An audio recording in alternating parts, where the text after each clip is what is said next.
Most people think landscaping is about buying better plants, but the truth is the most exciting gardens aren't built with plants first. They're built with some self-reflection, some planning, and some careful analysis. Once you start thinking about your yard this way, something interesting happens. Instead of seeing your garden as something you should work on someday out in the future, it becomes a place that you actually want to spend time in every day and live in. Today, I will share 6 landscaping ideas that completely changes how your garden feels. One way to get you excited about your garden is to have dedicated spaces to allow you to do things that you like. And that's what we really focused on in this landscape. We got all kinds of things going on here. One we just started, you can see it under construction, and that's a 75-foot lap pool. In the lap pool, obviously, you could do all kinds of swimming. Chip doesn't, he hates the water, but he's gonna watch me. Next to the pool, we have our outdoor eating area. At the end of the pool, we've got a children's play area. Then we have a lawn area for dogs and kids to play in. We have a special outside area right now for a rowing machine, which is just outside one of our guest bedrooms. This is where we're going to have our onsen. You can see the onsen has a bamboo screen fence to set the tone, and then having Japanese plants in there, and then having the actual soaking tub. So if you want your landscape to be more useful and more exciting, think of the things that you can do outside. They don't need to be super expensive like a pool. You can drink outside. As we've covered before, if you want to drink outside, you should make that area level. Just think of all the things that you want to do in your home and be free to do, and then incorporate that into the landscape. Even if you design amazing spaces in your garden, there's something else that can completely ruin it. And most people don't realize it until they've already designed and planned everything. Let me show you what I mean. We're here in a courtyard that is definitely a usable space, and what makes it different and unique is the exposure, and this is an eastern exposure. We have seating areas of different types in all the different exposures around the house. We have a northern courtyard, eastern courtyard, a western courtyard, and we have a southern courtyard. And that's kind of a unique idea. Rather than having a front yard that doesn't have a courtyard and that you just walk through to the front door, we've created the ability to use the entire periphery of the house for seating and enjoyment and entertaining. By having patios and courtyards on almost every exposure in your landscape, you have the opportunity to enjoy different spaces at different times. So the exposure should always be mindful because that's a part of making the space useful and a part of how you will use it. I'm here with Eddie the Lazy Landscaper. He's got some great ideas that fit in perfectly with this video, but I was a little reluctant to bring him in because, he has a lot of good jokes and a lot of bad jokes, but I think I've heard them all. So I want to kind of clear the deck before we get started here. So Ed, you remember the one about you singing in the shower? All I remember is that every time I do sing in the shower, it turns off. Yeah, don't tell that joke. Oh, okay. Okay. Ed, I've been thinking a lot about sun exposure lately.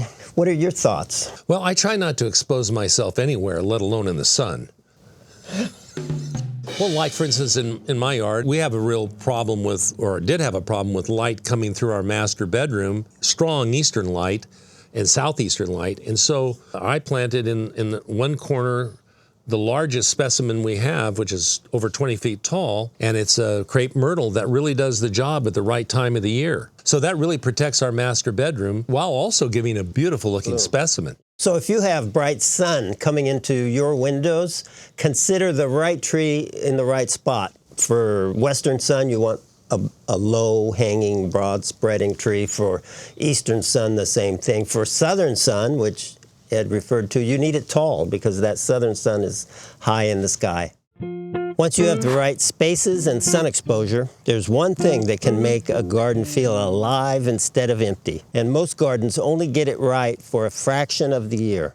And I'm talking about year-round color, which we tried to do here. We have the St. Elmo's Fire Ruselia, which is always colorful almost, unless you have really cold weather, and even through the winter it bloomed a little bit here. We have a Arbutus marina in the back, so trunk color is fantastic, leaf color. Oranges and citrus of all kinds are a great way to add dependable color. These are all 4 navel orange trees that make the definer of this outdoor courtyard that you can see from the street and from the house. In the back, I have some really nice Bayer's limes in 4 pots. Depending on the variety, they'll ripen November, December, January, February. So color year-round is really, especially in our area, it varies depending on where you are in the country, but in our area it's fairly easy because starting in the spring, lots of things are blooming. Then as we get into summer, you have things like crepe myrtle and lots of trees and shrubs blooming. Then as we get into fall, then you've got fall color from leaves. My favorite, Keith Davey Chinese pistache. And then as you grow into winter, a little more difficult to have color. One way might be on the trunks of trees, something like Sangokaku Japanese maple, which has spectacular trunk. So you can still get some color in the winter. Of course, if you want to supplement perennials, then you can do so with annuals. You could plant annuals throughout the 4 seasons in our area here and have bloom all year. If you want plants that actually thrive and give you beautiful blossoms year after year, the most important thing is the health of your soil. We have actually made a free soil guide that teaches you how to improve the health of your soil, so plants will grow stronger and healthier and more beautiful. You can grab the guide in the description below. Remember when you were telling me you listened to this really great piano player? Oh, I do remember that because that's the one where I got pianist envy. Don't tell that one either. Okay, yeah.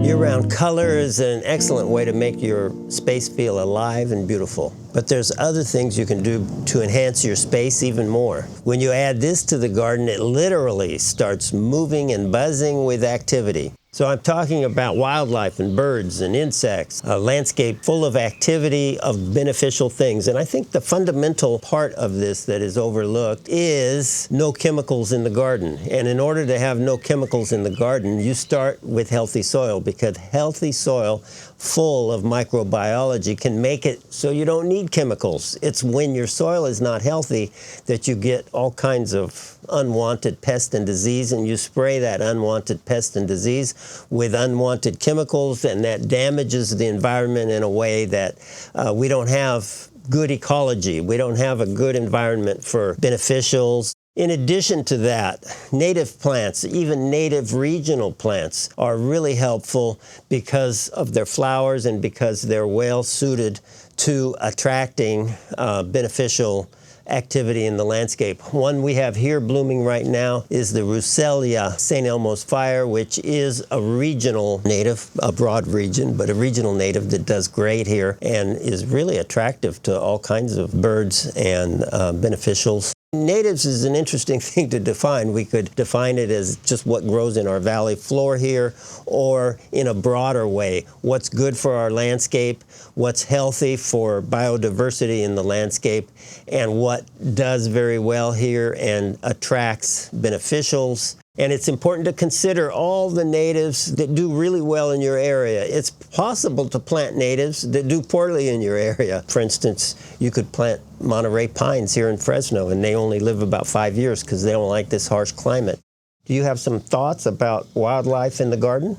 Well, I ever since I've been married, I don't try to attract wildlife. But when I was single, wildlife was wild. Yeah.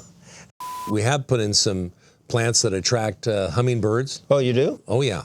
And what's your best plant to attract hummingbirds at this moment? Well, I think the Hibiscus syriacus tree, for instance, that I have is really good. And now I have another hibiscus, a smaller one, that I'm training to do that. Another way that's really attractive to wildlife and birds is moving water. We don't have any yet at this site, but we did a video with Steve where he made his own fountain, and it's been tremendously effective at attracting birds and wildlife of all kinds.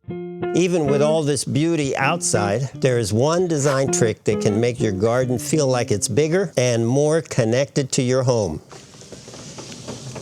Extend your house out into the landscape. There's lots of ways you can do that. You don't need to use giant French doors like this. You can use regular French doors, and those French doors can be a real hallmark of the space. You can expand view corridors out into the garden by looking at every window. If you have tight spaces on side yards, you can grow vines on the walls so that you're looking at greenery all the time whenever you're looking out the windows. So that's a way from a view corridor standpoint you can expand. Looking at every entrance and exit and seeing how you can incorporate some usable space. This is kind of an ultimate example where the inside of the house expands right out into the landscape so that the outdoor environment will be an intimate part of inside and out. If you enjoy ideas like this that make your garden more exciting to spend time in, then click subscribe. Every week, Chip and I share simple landscaping ideas that can transform how your yard feels and functions. Now let's get to our final point. You remember that joke? I think I've heard it 15 times about artificial turf. Well, first of all, the thing I don't like about artificial turf is where do you find the artificial water? Don't tell that one either. Not that one either. This last idea doesn't just make your garden look better, it actually gives you something back every single season and sometimes throughout the year. So here we have navel oranges that, as we said, start ripening in November, and we start eating them in November, and then we leave them on the tree as long as we can. And that is exciting. We get to pick fresh oranges every day and eat them in different ways. And then in the back I have some Bear's limes. So there's a lot of ways of adding edible food into your landscape. Dwarf citrus being one of the most obvious, but vegetables, herbs of all kinds. You know, rosemary makes a good ground cover. Creeping thyme makes a good ground cover. You can have a kitchen garden right outside your kitchen. It's an exciting possibility if you go the edible garden way. So you produce lime quats. What's the best use for lime quats? I would say a really, really large vodka tonic. What if you don't drink? What's a good use of a lime quat? I have no idea. That's because that's, you know, if you like to drink, you might consider planting some of these wonderful citrus trees, which, by the way, the blooms are aromatic. They're evergreen, deep green, year-round. They're a beautiful specimen tree anyway, but that you can pick delicious fruits from them is just really a bonus. Even if you follow these tips, there are still things you might do that will not only end up hurting your garden, but also costing you a lot of money. I tell you more about these things and how to fix them in the video on the screen. And don't forget to take advantage of our great spring sale.